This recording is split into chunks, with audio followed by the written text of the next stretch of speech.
Nous sommes ici dans la vidéo qui va permettre à présenter le bouton Follow Me. C'est un bouton qui permet à un utilisateur qui décide d'être suivi de permettre à d'autres utilisateurs de consulter les articles que lui qu'il consulte en même temps que lui. Donc tout se fait en instantané comme si c'est une forme de chat. Et en même temps, il a la possibilité de chatter, d'avoir une conversation instantanée avec les autres utilisateurs. Donc pour vous montrer comment fonctionne le bouton, je vais euh, afficher un article. Je suis allé sur les historiques pour cliquer sur Osiris. Voilà. Bon, j'ai l'article Osiris qui apparaît avec le bouton Follow Me. Bon, si je veux que, par exemple, euh, dans tous mes articles, j'ai envie, par exemple, que tout le monde puisse me suivre, c'est-à-dire, ils vont voir tous les articles que je suis en train de voir avec la possibilité que je puisse communiquer avec eux. Donc, je n'ai qu'à cliquer sur le bouton Follow Me. C'est fait. Donc, le bouton me précise déjà si je vais arrêter, stopper le fait que les autres me suivent, je n'ai qu'à recliquer sur le bouton stop. Le 0 c'est pour dire qu'il n'y a aucune personne qui me suit actuellement. Et au même moment que j'ai cliqué sur le bouton Follow Me, si vous avez remarqué, j'ai une fenêtre de chat qui apparaît, ce qui me permet de communiquer avec d'autres utilisateurs qui sont en train de me suivre. Donc, comment les autres utilisateurs savent que je vais être suivi? En fait, j'ai ouvert le deuxième navigateur qui est Firefox où je me suis connecté avec le nom Gore. Le nom étant sur Firefox, je vois dans la liste de ceux qui demandent à être suivis mon nom Yann qui apparaît. Et si vous regardez, c'est bien ce nom d'utilisateur que j'ai. Ici par exemple, pour vous montrer que ça apparaît instantanément, si par exemple j'arrête d'être suivi en cliquant sur Stop, donc je clique dessus. En cliquant sur Stop, si je reviens sur Firefox, mon nom a disparu. Donc, Yann a disparu de la liste de ceux qui veulent être suivis. Donc, si je veux revenir en cliquant sur Follow Me, voilà, c'est fait. Je crois que normalement, j'apparais dans la liste. Voilà, j'apparais dans la liste de ceux qui veulent être suivis. Bon, euh, puisque je suis dans la liste de ceux qui veulent être suivis, ça veut dire que je peux permettre à d'autres utilisateurs de voir les articles que je suis en train de consulter. Par exemple, j'ai devant moi l'article Osiris et je vais permettre à celui du nom de compte Gore de voir les articles que Yann est en train de voir. Donc, pour voir ces articles, je n'ai qu'à cliquer sur Yann. Donc, ce qui est fait, donc je clique sur le bouton, voilà. J'ai cliqué, en même temps que j'ai cliqué à la fenêtre de chat pour me mettre en connexion avec lui. Et en même temps, il y a le bouton de chargement qui commence à charger l'article que Yann est en train de voir. Donc, j'attends juste un temps. Il faut un peu noter que la base de données est un peu lourde. Donc, c'est pour ça que j'ai certains petits temps de latence qui sont un peu longs et un peu gênants à la fin. Mais ce sont des petits problèmes une fois que l'application est sur un serveur, puisque là, mon processeur n'est pas très puissant.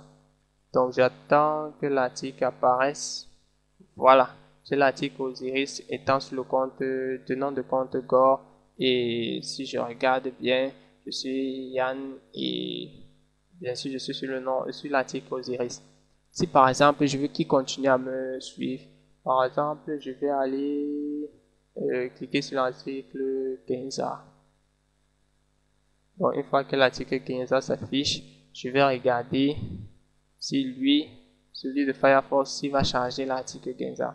Donc, il a constaté que j'ai changé d'article et l'application est en train de télécharger le nouvel article que Yann est en train de voir pour présenter à l'utilisateur Gore. Donc, et en même temps, j'avais oublié de vous montrer, vous pouvez communiquer entre vous, chatter pour vous envoyer des messages. Donc, si j'envoie un message, par exemple, je suis Yann, je viens d'envoyer un message au hasard.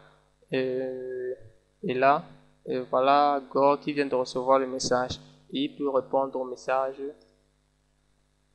Cela permet un partage sur les articles qui sont en train d'être lus. Tout à l'heure, je vais vous donner à quoi pourra servir une application pareille, quels sont les avantages. Bon, là, j'ai juste un petit problème au niveau du serveur parce qu'il est assez lent et le message de Go n'a pas apparu. Et avec cette petite lenteur là, c'est sûr que ça va apparaître, mais avec... Ah, je n'avais pas cliqué sur le bouton pour envoyer. Voilà. Donc j'ai cliqué sur le bouton pour envoyer, normalement ça doit apparaître sans problème. Voilà, c'est bon. Donc, vous pouvez chatter en même temps que vous êtes en train de consulter un article ensemble. Et si vous constatez, devant mon stop où 0 apparaissait tout à l'heure, j'ai plutôt un qui me donne en fait le nombre de personnes qui sont en train de me suivre. En l'occurrence, il y a une seule personne du nom de compte de Gore. Donc, on peut juste avoir le nombre de personnes qui sont en train de nous suivre et on peut décider de stopper le fait qu'on soit suivi. Et bien sûr, en stoppant le fait qu'on soit suivi, permet que celui qui nous suivait, évidemment, il nous suit plus. Une autre option du bouton Follow Me, c'est que un utilisateur qui est en train de te suivre, par exemple, il ne pourra plus consulter un autre article à part les articles que vous êtes en train de consulter en instantané. Mais s'il veut arrêter de vous suivre pour avoir ces articles à lui qu'il cherche, il n'a qu'à cliquer sur le bouton Stop sur votre nom qui apparaît en rouge, pardon, et puis vous disparaissez. Bien sûr que votre nom apparaît toujours dans la liste de ceux qui décident d'être suivis, mais en cliquant sur le bouton Stop qui vient de disparaître, il arrête de vous suivre. Et là, même si l'utilisateur Yann continue à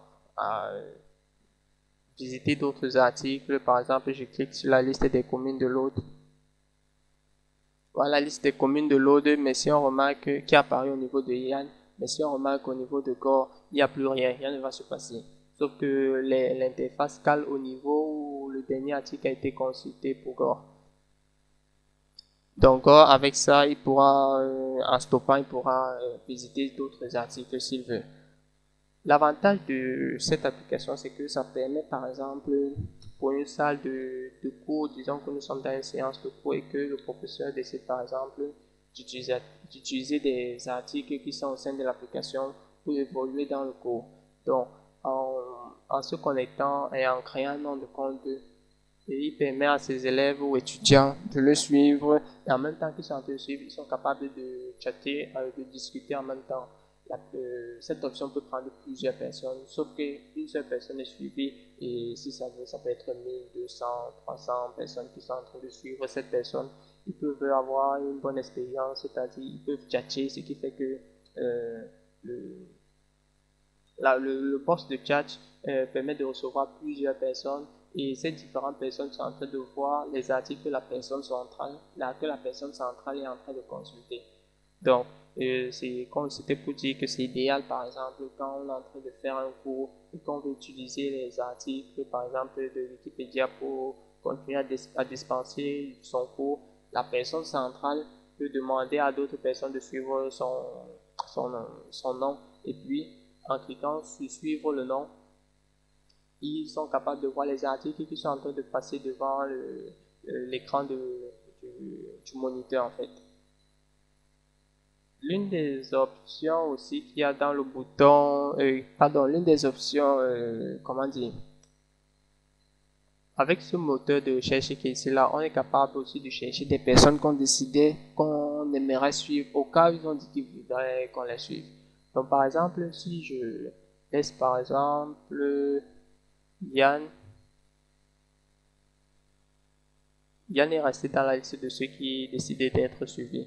Et que par exemple, je vais faire une recherche parce que, imaginons qu'il y ait plusieurs personnes ici, puisque ça c'est une longue liste qui va recevoir plusieurs noms des personnes qui demandent à ce qu'on les suive dans la consultation de leur article. Si cette liste-ci n'arrive plus trop à recevoir le plus grand nombre de noms, il y a seul un petit nombre de noms qui vous est affiché. Le reste, si vous voulez par exemple chercher quelqu'un, et je vais essayer de taper de rechercher Yann. En tapant par exemple le Y, j'ai la liste de ceux qui demandent d'être suivis automatiquement. Et dont le caractère Y est à l'intérieur. Parce que là, ça me présente Yann qui a un caractère Y et Eti qui a aussi un caractère Y à l'intérieur. Yann, on peut voir devant le nom de Yann l'article qu'il est en train de voir actuellement. Si on a décidé de le suivre, si on veut décider de le suivre parce qu'on n'est pas encore en train de le suivre. Et RT aussi, on voit, c'est aussi un nom d'utilisateur fictif que j'ai créé. On voit l'article actuellement qu'il est en train de visiter. Donc en cliquant juste sur le nom de l'utilisateur, par exemple j'ai cliqué sur Yann, je suis en train de suivre directement Yann. Et là c'est pour ça que le navigateur est en train de charger actuellement l'article que Yann est en train de voir pour m'afficher. Voilà, j'ai la liste des communes et ça veut dire que je me suis rebranché sur Yann. Et si je reviens sur l'utilisateur Yann, j'ai bien sûr la liste des communes qui s'affiche. Donc, et l'autre avantage de ce type de parcours des articles, c'est que plusieurs étudiants dans la préparation d'un exposé peuvent décider par une personne centrale d'utiliser les articles de Wikipédia pour évoluer dans leur exposé. Donc en choisissant une personne centrale, ils peuvent communiquer sur les articles qu'ils sont en train de voir tous ensemble et ils peuvent partager, ça donne une bonne expérience. Bon, c'est bon.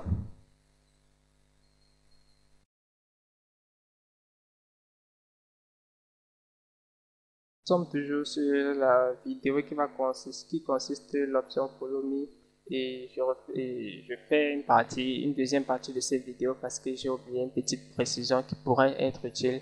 C'est que en même temps que vous êtes en train de suivre quelqu'un, même si la personne va vite dans la consultation des articles, les articles que vous êtes qui est en train de s'afficher devant vous parce que vous êtes en train de le suivre sont automatiquement enregistrés. Ce qui va permettre que même sans connexion internet, vous pouvez revoir tous les articles que celui que vous suiviez, vous étiez en train de suivre était en train de consulter.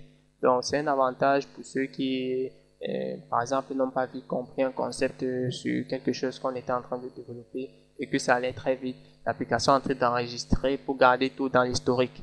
Par exemple, si je reviens dans l'historique de Go, j'avais une liste des communes qui apparaît et ensuite l'article de Genza qui a réapparu. Donc, c'est un avantage aussi qu'il pourra avoir. Donc, c'est tout.